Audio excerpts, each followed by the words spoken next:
Good evening, everyone. I'm Professor Michelle Foster, the Dean of Melbourne Law School, and it's my great pleasure to welcome you to the second of our two Sir George Turner lectures for 2025. I'd like to begin by acknowledging that we're gathering this evening on the unceded lands of the Wurundjeri people of the Kulin Nation, and I pay my respects to elders past, present and emerging, and extend that respect to all Indigenous colleagues who are joining us this evening. And I also want to acknowledge what an historic moment it is to be in the state of Victoria with the statewide Treaty Act having just been come into force very recently. Now, this lecture honours Australia's first Treasurer, the first non-British born Victorian Premier and University of Melbourne alumnus, Sir George Turner. This event series was established by George Turner's wife, Grace, originally as a lectureship and has since evolved into a wonderful lecture series. Sir George Turner completed the Article Clerks course at the University of Melbourne and was admitted to practice law in 1881. Later that decade, he became Mayor of St Kilda and then an elected member of the Victorian Parliament. In 1892, he became the Victorian Solicitor General and 6 years later, Victorian Premier. Upon federation, he entered federal politics and became Australia's first Treasurer. Tonight's lecture is entitled International Law and the Human Question, Between Realism and Survival, and it's a genuine pleasure and honour to welcome Professor Siba Grovogui of Cornell University to Melbourne Law School this evening. I'll shortly hand over to my colleague, Professor Sandhya Pahuja, who will provide a more comprehensive introduction to our guest speaker. But first, a courteous reminder that tonight's presentation is being recorded and will be made available on the MLS website shortly.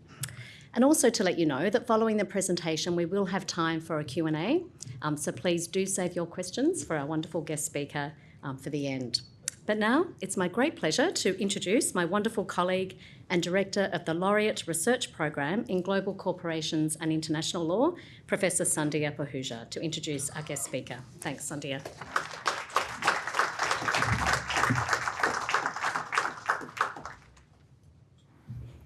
Thank you, Michelle, and thank you to the Fund and to you and the Law School for your generous support of this event.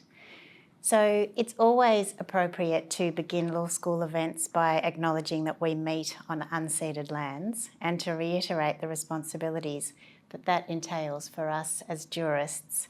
But tonight it's particularly fitting given that our distinguished Turner lecturer has done more to inspire scholars of international relations and international law to reflect on the legacies of colonialism than many others in our time.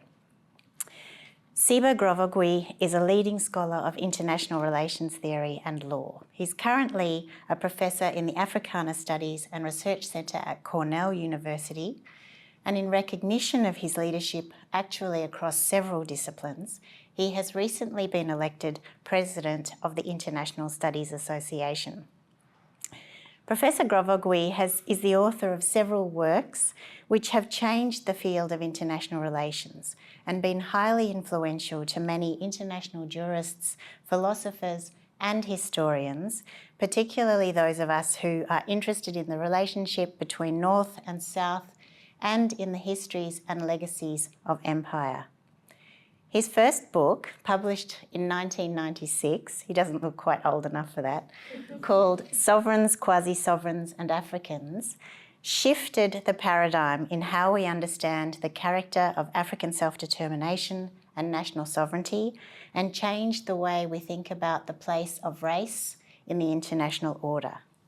His second book, Eurocentrism and Anarchy, Memories of International Institutions, examined the Eurocentrism of the international order from the perspective of non-Western knowledge and experiences. His forthcoming book, some people are so productive, his forthcoming book, The Gaze of Copernicus, Post-Colonialism, Serendipity and International Relations, is not one I have yet read, but I hope we get a taste of it in tonight's lecture. I remember well when I first came across your work, Siba, myself in the British Library in 2003 when I was doing my PhD. It was so deeply challenging to everything I had been taught about international law that I remember having a physical sense of vertigo. But I don't think I appreciated then just how prescient, unusual, and deeply erudite it was until I returned to it many years later. Even today, it retains a scholarly freshness and expresses a controlled anger that has sadly become more resonant with the world that we live in with each passing day. Such is the importance of his work that we are dedicating an intensive 4-day reading group to it starting tomorrow, and will be recording a podcast for the New Books Network's Revisiting the Classics series. So I'll let you all know when that's available. Siba's work is obviously recognised not just by me sitting alone in the British Library, of course, but by many awards and grants and invitations to give named lectures like this one, too numerous to list in this introduction. But as well as his more historically inflected work, he's sought after for his contemporary reflections on African contributions to global debates on the nature of politics in the national and global arenas. This focus obviously draws on his own experience and formation. Siba was born in Guinea, where he received his early education and attended law school. And after serving as a law clerk, judge, and legal counsel for the National Commission on Trade Agreements and Protocols in Geneva, he left to study in the United States. But like so many jurists and scholars of the South, behind those relatively bland statements lies a fascinating story, very much of our time and imbricated with the inheritance of empire. And I had the privilege of conducting an extended interview with Professor Grovogui in Budapest in 2023, alongside my friend Christopher Gevers from Wits University. And not an advertisement, but I would encourage you to watch that interview to get a sense of the man in his political context, his formation, and his project. But I won't hold you from what you've come to see. And now that I have given you plenty of homework for after the lecture, I'd ask you please to join with me in welcoming Siba to offer us the lecture now with the title Michelle described. Thank you, Siba.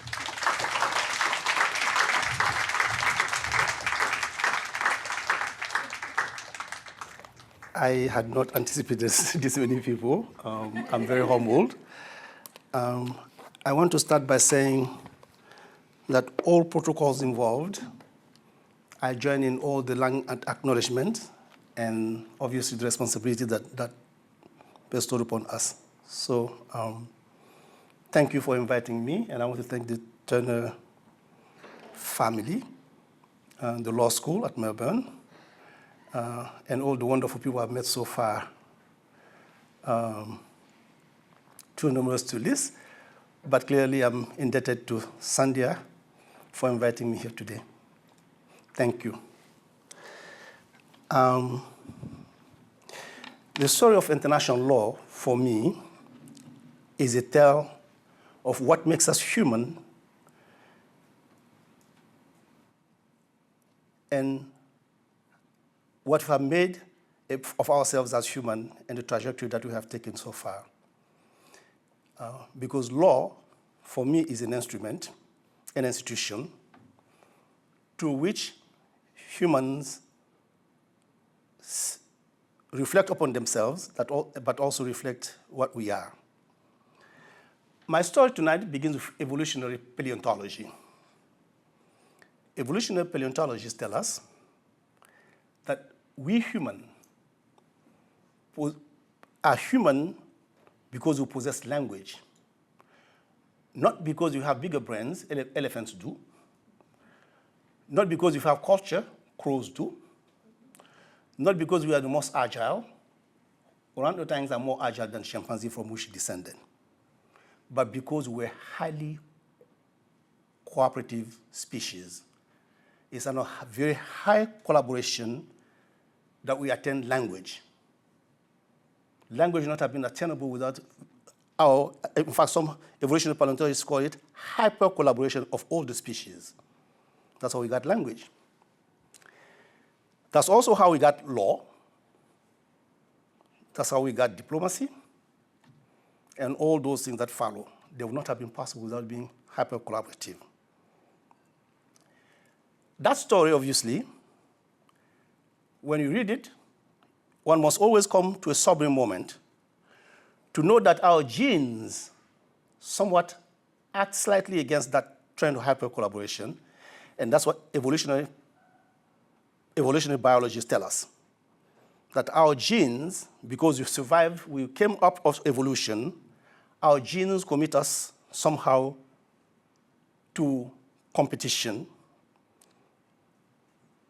to the drive to survive, sometimes by seeking the collaboration of others, but also sometimes through deceit, war, predation, etc. How the two impulses are conjoined together usually is through modes of cognition, which obviously are defined by desire, opportunity, knowledge, material endowment, etc. It is how we weave these things together, how they are woven together, is what is reflected in culture, which is how we retain our particularities among the human species. We all have culture, and they have to do with how we assemble all these things, how we engage one another, how we represent one another, how we want to be governed, and all of those things, of course, have to do with material and moral economies that surround us. So when we meet at the moment of encounter, we are therefore driven by both the impulses of hyper-collaboration and etc., because we depend on one another, also by competition, but mostly by culture. And since I'm talking about encounters, I want to talk to you about the encounters of the past 4 centuries, and why it is actually at once marvelous, it has this moment of excitement, etc., serendipitous and all, but also tragic. The story of our encounters in the past 400 years has been marked by the ascent of Europe to hegemony. Europe, at some point, after the Renaissance and the Enlightenment, came to the idea that reason and science were exclusive to them, and therefore they can legislate for humanity, that morality was exclusive to them, and therefore they could execute the will of humanity, and that they alone could discern something. I'm exaggerating, I'm going to put some refinement on it, but their discernment makes them the ultimate judge of all that is. Of course, why they come to that is somewhat perplexing, because as I said, there's nothing in the human trajectory that says that those things, those faculties and capacities were exclusive to Europe. Marco Polo, before he died, had to confess to his priest that he had not told them the half of what he saw in India. Ibn Battuta, obviously, traveled to many places, including the Strait of Malacca, and I'm going to be talking about that. Zheng He, the Chinese. What is different about all of those explorers is that none of them decided that where they landed first was something they had discovered and that they can take. That was the exclusivity of Europe. And from that moment on, there is a divergence between Europe and the rest of the world. Europe, I must specify, by it I do not mean necessarily white. And when I say the West, it's a symbolic formation. I don't recognize it as a space. Much of what we call the West is indebted to Africans. From Diogenes onward, every single Greek philosopher lived in Africa. I do not say visited, lived in Africa. None of them made it to Sweden. And that's no disrespect to the good Swedes. But it's their tradition, not ours. Such is the thing. It's this, all that used to say how we made up this thing we call the West, and Europe and its traditions and etc. But it's not just the made-up part that is interesting. It is that in the encounter of other people, we made up Europe. I'm talking about if I was in the US. When I say we usually I'm talking about me in the US. That Europe made up exotic doctrines, very, very novel forms of government, with ethical regimes that contrasted with every region they met. And so my trajectory tonight begins in Yucatan. Yucatan is outside of the bay in which is the island of Hispaniola, where Christopher Columbus first landed. Everything you need to know about the European native encounter is in the name of Yucatan. Because Yucatan literally means either we don't understand these people or they don't understand us. Because nothing that those people did was familiar to them. Though they had empires, they had diplomacies, they knew how to settle their own wars, and et cetera, but everything that these people came to do in the Yucatan Peninsula was completely foreign. Beginning of doctrine of discovery. How can you land in a place and meet people and say that you had discovered it? Right? That was the first doctrine. The second one was the encomienda, which was a trusteeship, a grant by the Spanish crown to colonists in America, conferring upon them the right to demand tribute and forced labor from indigenous people, which was the gateway to enslavement. By what right? Don't believe me what I'm saying, that even to some people who were there present on the scene, knew that there was no right conferred upon Europeans to do that. Friar Montesinos, in his December, on December 21, 1511, posed the question, by what right or justice do we hold these Indians in such cruel and horrible servitude? By what right do we wage war in such detestable ways? So even to him, it was clear that something was amiss. But it was not just him. To him alone, that the whole encounter was perverse. Hathaway, the native chief, the Taino chief, Taino are the people who inhabit the island of Hispaniola where Christopher Columbus ended up, was actually asked, before he died, to convert to Christianity. And he was asked, why must I convert? And they told him that if he converted, he goes to heaven. And he was clever enough to ask, who is in heaven? And all the priests said, we will be there. He said, in that way, where else can I go? They said, hell. He said, I'll go to hell.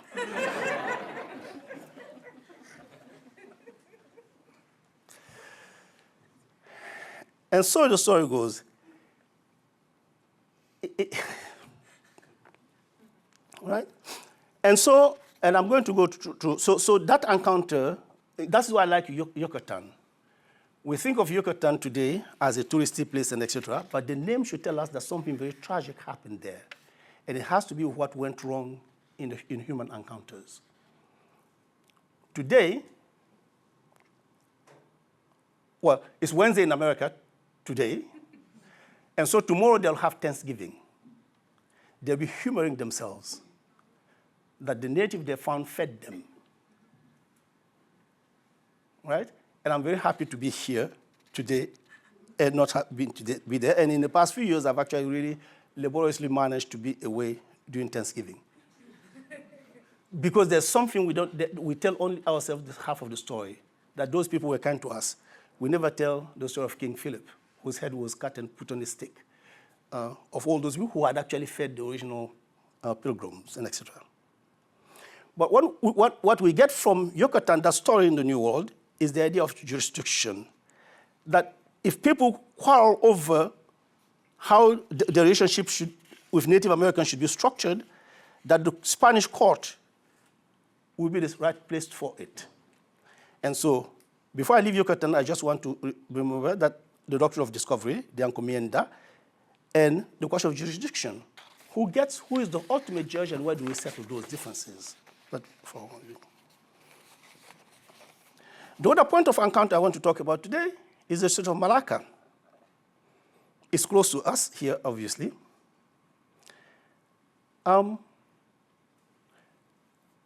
I like teaching about the Strait of Malacca because I like my students to read Grotius. A lot of international lawyers read Grotius very proudly as the sort of the first of the great fathers of international law. Right? It's not only the dispute between Grotius and Seraphim Francois de Freitas that I find interesting. It is that most people who read Grotius omit certain things. There's actually something in Grotius that is what we would call today comparative anthropology.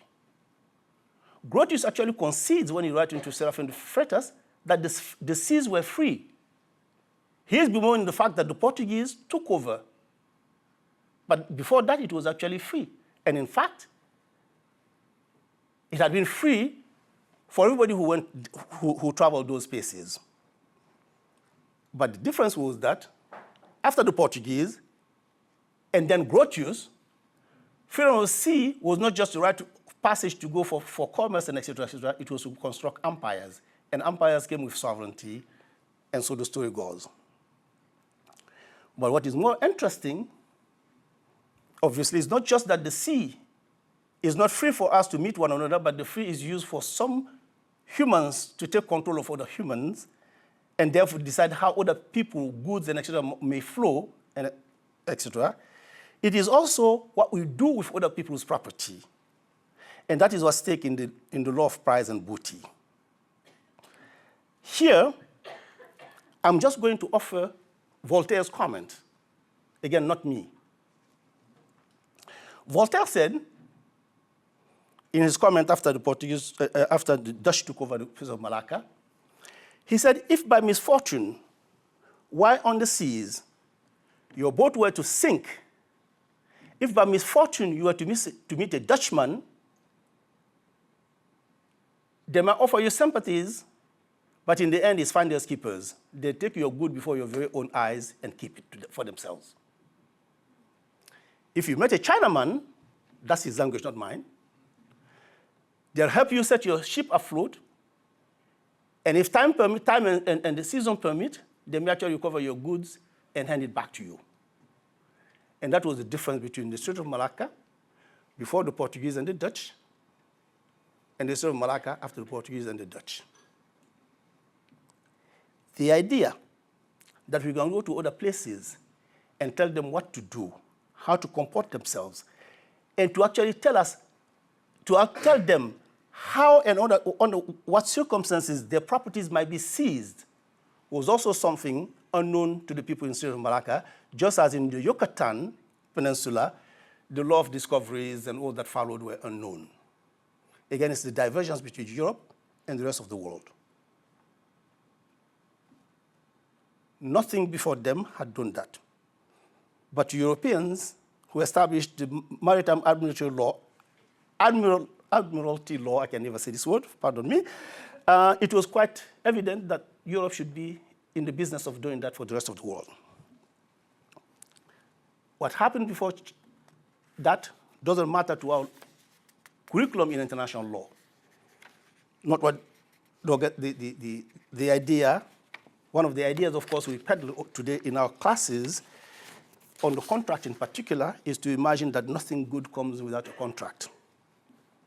But most transactions that happen in the Strait of Malacca before Europeans happen simply on good faith and a promise among people who did not know one another, who had no ID card, didn't know the destination and the point of origination of other people.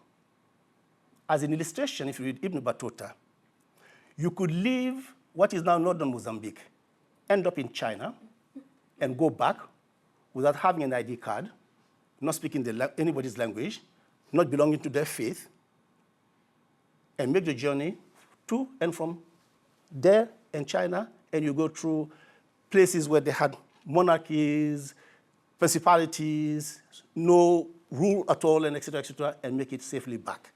And if I had the time, I will tell you how the Persians and et cetera invented the caravanserais that led to our cafe cultures and et cetera, et cetera. All of that was done without contract. But we have now created this illusion that the contract is where everything begins. So Locke might have been very smart, but he was wrong.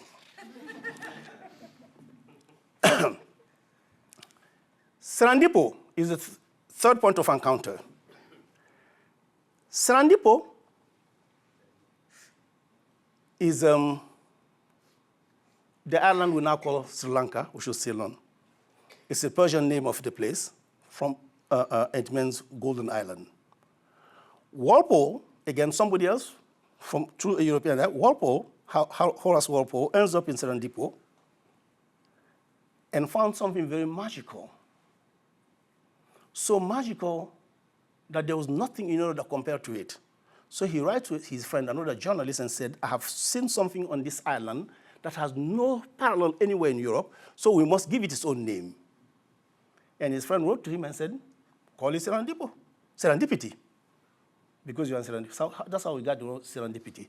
Today, it might mean happy happenstance, but its original meaning was really that there was something magical of population of multiple faiths, multiple languages, multiple races, multiple whatever, who happened to inhabit this place without anybody telling them my law or not.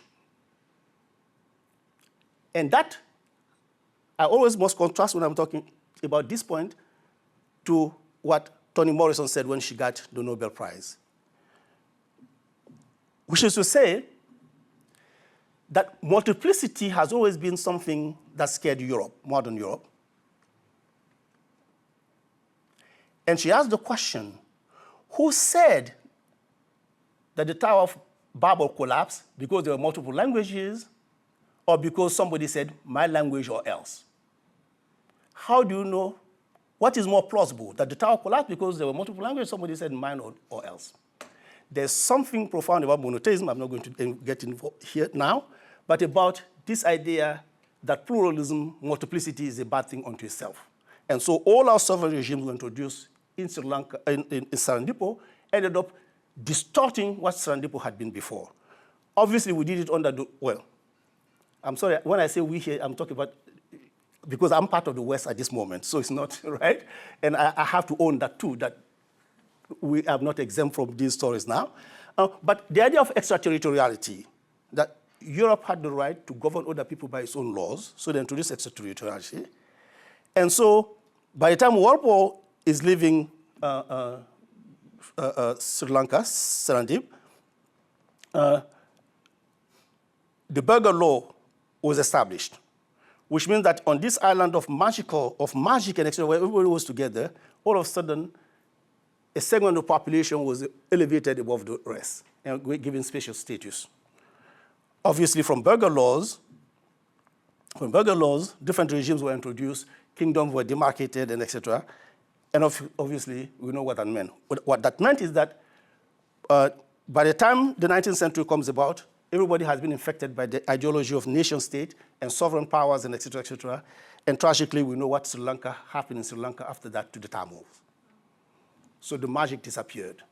The magic disappeared not because of the way people lived, but because Europe and the West had introduced these new regimes of governance we call today nation state and sovereign power, and etc., and how that was structured around identities that were already introduced by the West, like the Burger laws, and etc., and how people related to one another. So in Serandipo, extraterritoriality, the nation state and sovereignty were introduced, also to tragic effect, like all other notions that were introduced. The other point of encounter is Australia. And I mentioned Australia only briefly about Terra Nullius. I move on because you know that history more than I do. Or maybe if I tell you my sources, including Henry Reynolds, the law of the land, you might dispute what I'm going to say, but it's not my only source, but I move on. But Terra Nullius, the idea that a place can be without owners, that idea today has not died yet. In all the places in Africa where you had minerals, right, where you had minerals exploitation, etc., somebody assumed that natives had no relationship to nature, that natives had no relationship to the environment that could be constitutive property. In Chad, where that fantasy was introduced, that the land did not belong to the natives, Chadians have 11, not mistaken, 11 different terms that pertain to the relationship between humans and nature that are considered property.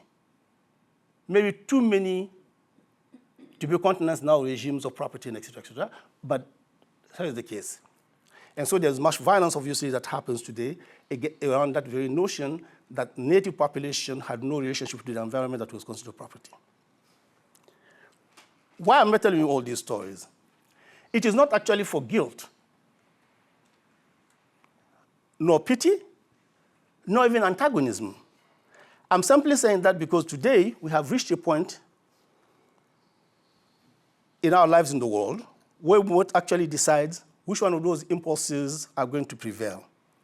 The one that gave us language, law, morality, diplomacy, or the one that compels us to endless wars, predation, expropriation of orders, and etc. What is going to prevail? I'm asking that question because now that we have all conceded that we are going through a period of crisis of institution, of law, of morality, and etc., that all of a sudden we are again thinking that perhaps the West or Europe should step in to set ourselves right. I was traveling here and reading an article from the Guardian in which somebody said that a coalition of the willing must rise up in Europe to take over from the US because the US clearly is no longer interested in international law. And I scratched my head and I said, I wonder which coalition of willing this is going to be. That coalition did not include South Africa.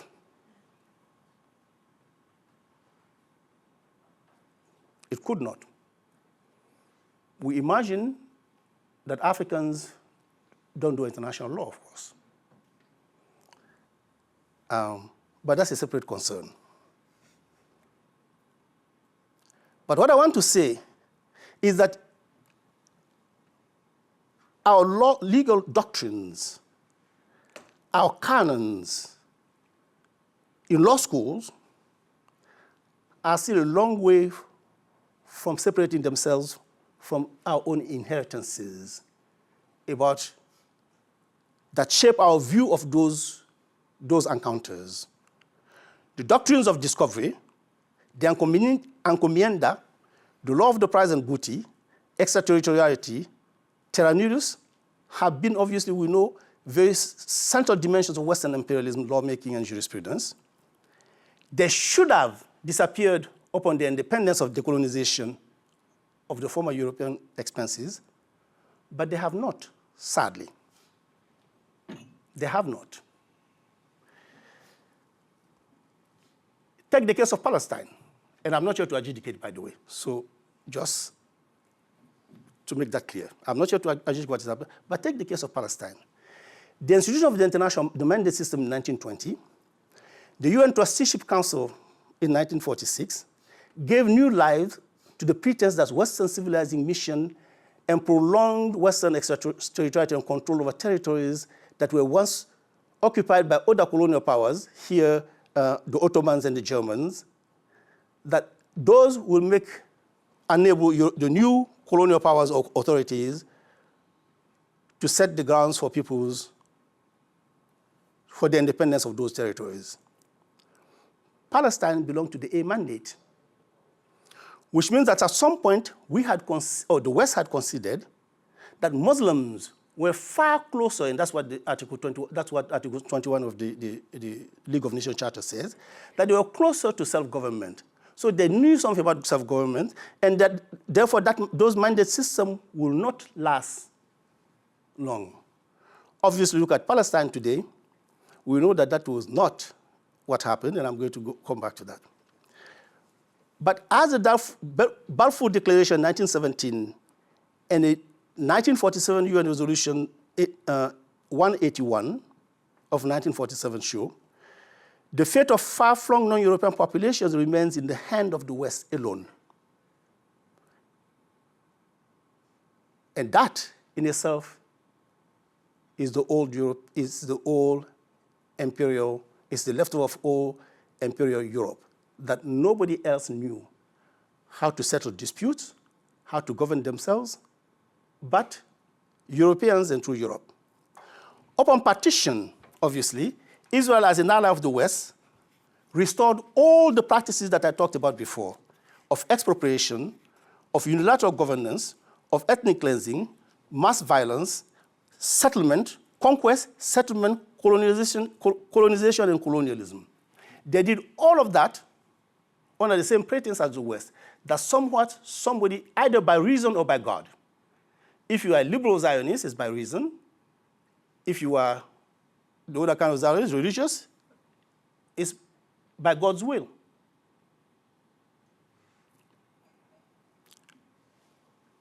I'm not disputing any of the claims they are making. I'm just making a statement here. And I said I did not come to adjudicate. But what I want to say is that those techniques have remained. But what the West has done vis-a-vis Palestine is what interests me. It's not the conflict of people, the protagonists of war. Obviously, as I said before, war, the tendency to want to have what other people have, is inbred in our genes, as is the tendency to want to be charitable, to share, and et cetera, et cetera. So my concern is not about the protagonists in the wars.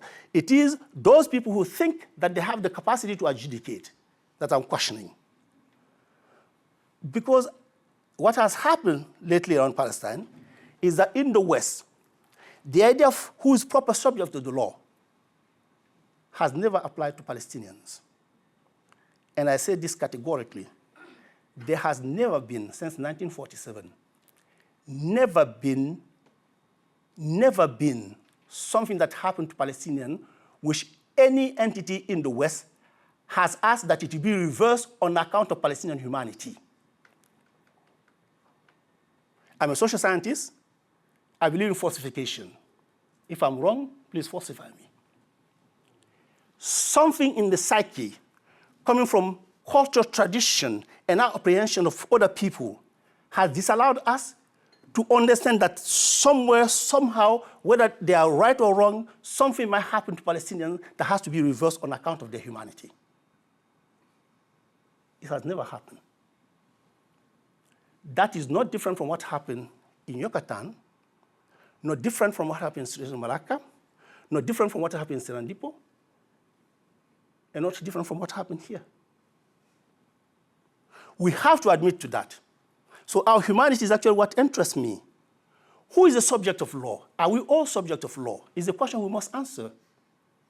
Not that we don't have allies or people we favor, obviously we always do, but at some point, somehow, I have to go to Grotius, right? It is wrong to inflict injury, Grotius said, but it's also wrong to undo injury. Those people who injure can only undo it for so long. If we don't recognize that it's wrong to inflict injury, we should at least admit that people cannot endure injury, can only endure injury for so long. That is human. That is the human question. We can be wrong sometimes. If we recognize and set it right, that is how to save ourselves. But nobody should delude themselves that somebody can endure injuries in perpetuity. That's not me, that's Grotius.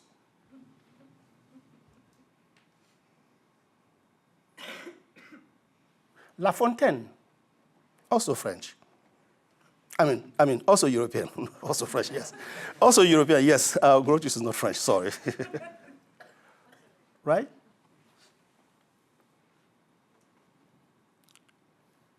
He said,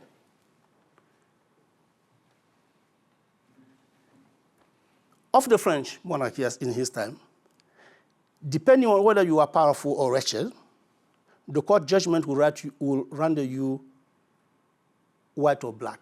He didn't mean literally white or black, he meant it metaphorically. That is what had to be overturned in the French Revolution. We cannot have a justice system that depends on whether we like one of the protagonists, they are closer to us, they look like us. If they have been injured enough, we must see them as subject to the law. It's not whether we like them or not.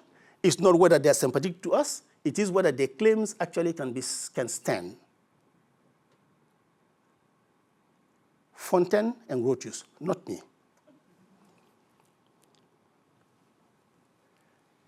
So today, again, I'm talking about the resolution we do. I'm not talking about the protagonists and their positions. I really want to make that clear. Very smart people in the West call what Trump has imposed upon Gaza as a peace. The Germans have a better word for it. It's called diktat. It is that somebody who is not party to the conflict can align themselves with one side of the conflict and unilaterally impose conditions upon which the conflict will be resolved without the consent of the other party. That is a colonial relic. The mandate system did better than that. The mandate system had the pretense of asking for the opinion of those who were under the mandate. It was called petition. It was called petition.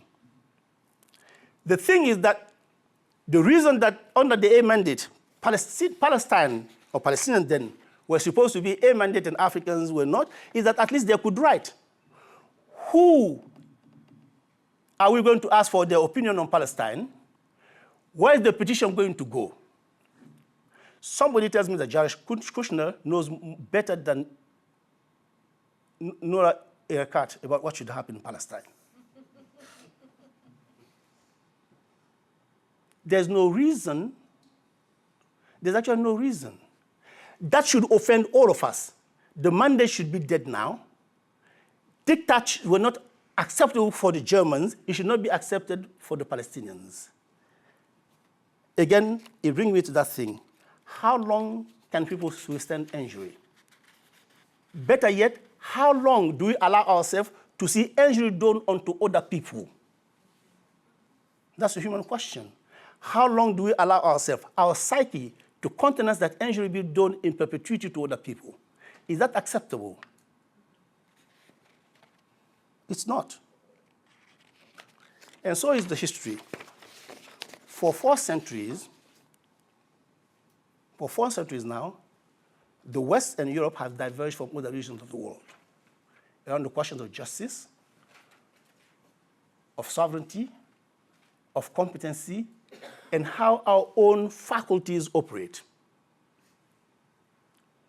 This is not fantasy.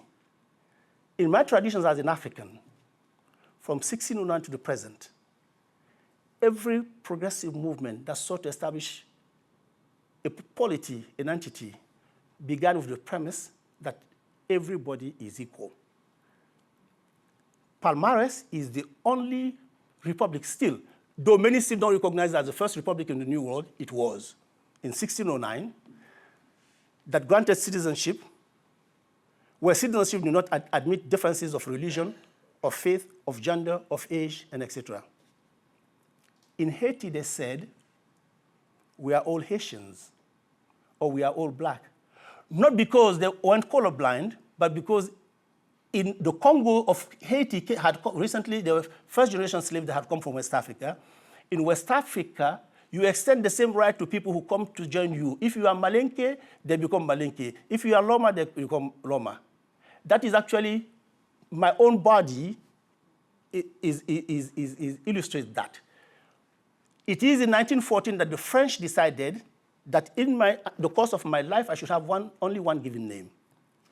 Otherwise, when I go to Guinea even today, my name changes as I move from ethnic group to ethnic group.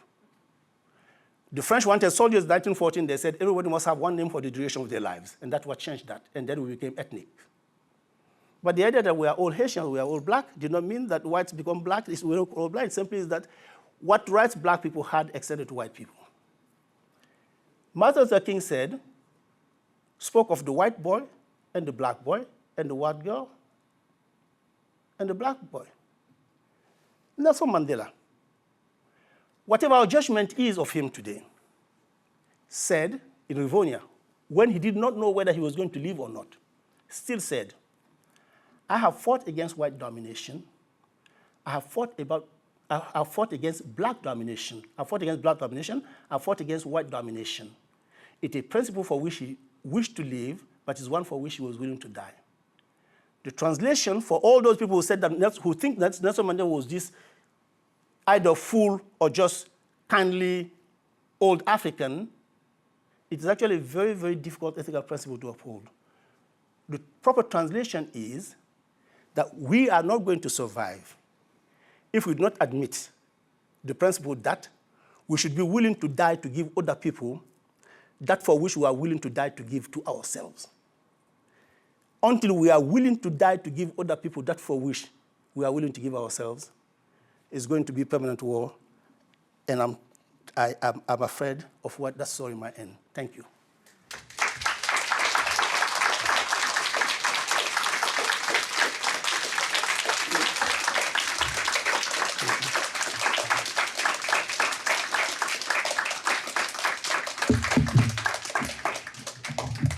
Thank you for that very provocative and salutary lecture. I've taken lots of notes like a good student. But let me first see if there are questions in the audience. We've got about 10 minutes and a roving mic. There's a question there. I might gather a couple. We'll see how we go. Thank you so much. I'm extremely impressed what I've heard. I was just wondering if you ever had a chance to meet Mr. Mandela, because I was in Robben Island in South Africa, and it's extremely symbolic. It's very important for everybody. So did you have a pleasure to meet that extremely extraordinary person? Sadly, no. I met Miriam Makeba. She lived in Guinea, but never Mandela, sorry. Yeah, but that, unfortunately, yeah. Maybe shifting from, oh, sorry, was that a yes? Yes, yes, Yeah. just wait for the microphone. Oh, okay. Thanks. Shifting focus from Nelson Mandela respectfully to maybe Desmond Tutu and the Truth-Telling and Reconciliation Commission, what do you think we, after treaty in Victoria and going forward, how could we implement similar processes that we've seen in New Zealand under said reconciliation and truth-telling commissions in Australia? You don't have to answer that. Yeah, that's a big, Australia. That's a big loaded question, as larger hell. question That's for Australia. I'm loaded. sorry, I understand, but maybe referencing Desmond Tutu and some inspiration that we can take from his work, if you were to snapshot. Desmond Tutu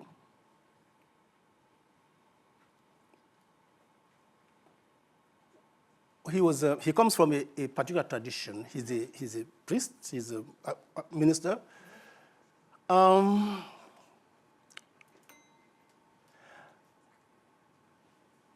writing a book.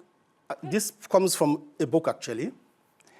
And the way I imagine Desmond Tutu, and he's not the only one, there's another South African called Beyers Naudé. He's Africana. But he's also in this African drama. And I think that I categorize them as what we used to call outlaw. They practice outlawing. They are not outlaw, they practice outlawing. Which is basically to say that for society to survive, all the laws that we find oppressive have to be replaced by other set of laws. And we talk ourselves into reconciliation by admitting that those laws have to be dispensed with. Right? And it's a very long tradition, and I don't know that I have the time to explain that to you. But it is, outlaw is really, outlaw is not, in that context, not just chaos. It is that set of laws have to be replaced by a set of laws. And in the case of Beyers Naudé, he was actually a Afrikaans Dutch Reformed Church, and he left it, right? Because that did no longer serve what South Africa needed, at least the way the doctrine of the Dutch or the church. And so at some point, I think that what those two people tell me is that we should all be wise to sometimes admit that the laws we gave ourselves no longer work, and to be willing and courageous enough to replace them by a new set of laws. In a way, just to return to Mandela, in a way, of some comfort to people in a law school that in the doc at the Rivonia trial, Mandela says he's appealing in the name of the law, meaning that the law under which he was being condemned was not just. I think there's a question there. Thanks, Siba. That was the sanest lecture I've heard in a long time. Thank you. Oh, wow. Thank you. I guess my question was on the thing that Sandhya said about control anger. Where does the control come from for you and for... Where does what come from? Where does the control in the anger come from, given the history that you tell? How does one cultivate that aspect of control in the anger?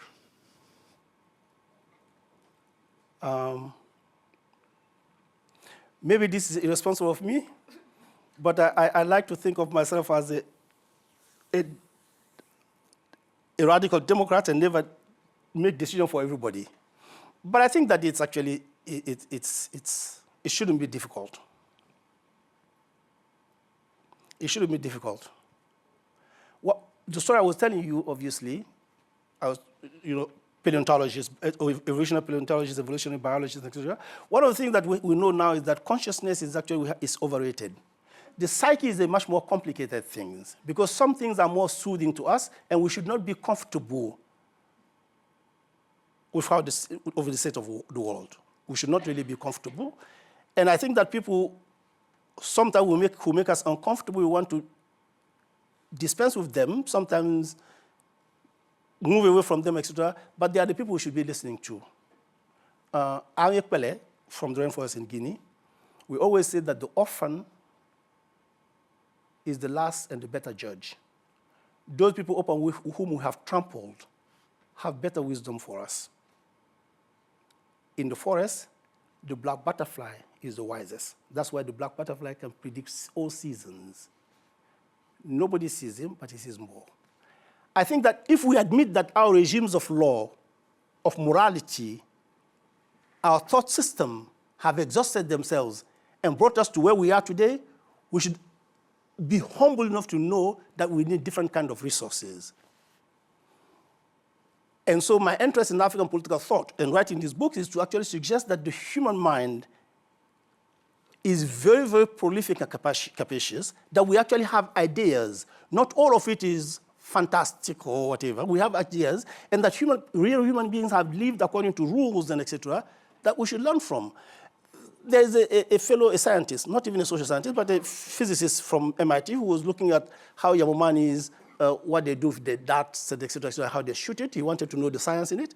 And along the way, he discovered something, which is that the poison they put at the end of this dart, if they only increase it by 10%, they will kill the animal or the person who gets it. But they make the determination never to go to that level because they don't want to waste. If it's an animal, if it's not the animal they wanted, they want to let it live, especially if it's expecting or something, they let it live. If it's a human being, they want to capture them, go to negotiate with them later. But they never exceed the amount of poison. They actually know it, they have knowledge of it. The capacity for self-control, for empathy, for knowing, right, is actually what I'm asking for, and now as an international relations theorist, right? I actually think that all of our images of human nature and nature in realism are wrong. War, to me, war of expropriation, preparing for war, the insanity of it is that war consumes all our senses. War, to me, the real metaphor for war is a black hole. All light goes at the end. All our faculties, we must surrender them. All our passions replace reason, and we go there. Peace and all those things people think of as soft. The advantage of diplomacy and peace is that we don't know what will happen at the end, but we still maintain enough contact to negotiate when we get there. That's the wormhole metaphor, right? You don't know what is there, but we actually know that nothing is consumed. We still have our faculty intact. We still have our ideas of interest and etc. intact, and we go, right? That is the thing of realism. They have actually given us this political realism in IR, right? They have given this sort of passion for war and etc. Right? Where does it lead us, actually? That is the first. The other thing is that everything else is utopia outside of realism. Everything we are told every day is utopia. Democracy is utopia. We don't know what comes the day after. When you invest in the stock market, it's utopia. You don't know what is going to come after. Why should I surround the thought experiment? Because it's somebody imagined that is utopia. The utopias, I granted, have become dystopia. Look at how the world has been mismanaged. Environmental ecology, wealth gap, all of the rest. It's dystopic. I want utopia. But my utopia is not for tomorrow. Again, I come back to myself. I'm clear. In my language, we don't make decisions for even our children. What we leave our children is not a future, it's a past. What we do is a burden we give them. Even the wealth that we give them is to burden them, because they either don't know what to do with it, or they have unlearned work, or they have. Everything we do, nobody, that's also one of the illusions in the West that we prepare the future. We don't. We make our present, and we leave other people a future. They have to manage that after us. Which is why in my language, yesterday and tomorrow are the same word. We don't, it's a fantasy that if we have to worry about our own present, our utopias have to be about how we manage the present that we find before us. Because at the end of the day, what we are going to leave our children or future generation is a past. They don't have to manage that. If we give them more racism, they'll have to fight more to it. Yeah? If we give them more dystopia, they'll have to manage it. If we give them more hate, they'll have to fix it, and et cetera, et cetera. Right? That's that. That is, for us, it's not, utopia is not actually about tomorrow, it's about today. What do we do? How do we fix today? All of this nonsense that we are doing this for the future, your way of life, and et cetera, that is one of those things that come from the Enlightenment that we actually would rather would not have, because that's one of the things, the ways we lost ourselves. Yeah. So I'm going to take the chair's prerogative and ask you a question myself, because in a way it's the flip side of the question that Adil has posed. So it seems to me that in your work there has been a movement from a critique of, and one of the things that's really interesting about your first book is the way that it combines an analysis of discourse and structure, and it's a mode of engagement with the world that I think people with the disciplinary training of many people in this room would be familiar with. So a very prescient but also familiar form of critical engagement. And with this work, you seem to be making a turn that is both normative in the sense of you want to imagine something else, but you want to try and draw that imagining from a recuperation of the traditions that have been excluded by the Eurocentrism that has been the object of your critique in the past. Mm-hmm. If that's a kind of fair sense of what you're doing, have you noticed that at this moment in time when we're faced by a kind of polycrisis, to use a trendy word, that there is a hunger for something else?